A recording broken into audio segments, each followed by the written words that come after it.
रतन दिया का हाथ पकड़कर मंडप की ओर ले जाता है, लेकिन तभी दिया के पापा उसे रोकते हैं और कहते हैं, दाता हुकुम, अभी तो आपने जोश में आकर दिया से शादी करने का फैसला कर लिया, लेकिन जिंदगी भर इस रिश्ते को आप निभा पाएंगे? तब रतन सबके सामने वादा करता है कि वो दिया को पूरी जिंदगी खुश रखेगा। अब दिया की माँ दिया का हाथ रतन के हाथ में दे देती है। अब दोनों एक दूसरे को जयमाला पहनाते हैं। इसके बाद बाकी के सारे रस्मों को करते हैं और 7 फेरे लेने लगते हैं। दिया पिछली बार की यादों को याद करती है, जिसमें रतन शादी जैसे बंधन से दूर भागता था, और आज वही रतन उससे शादी कर रहा है। अब बारी आती है मंगलसूत्र पहनाने की।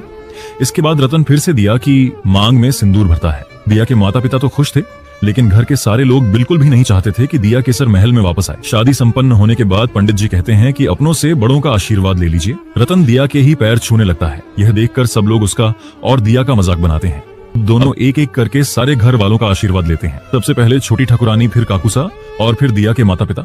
साक्षी का पति कहता है, अब तो विदाई की रस्म ही बच गई है। कैसे होगी ये रस्म, क्योंकि शादी तो केसर महल से ही हुई है। क्या निभा पाएगा रतन इस शादी को? नेक्स्ट पार्ट के लिए कमेंट करें।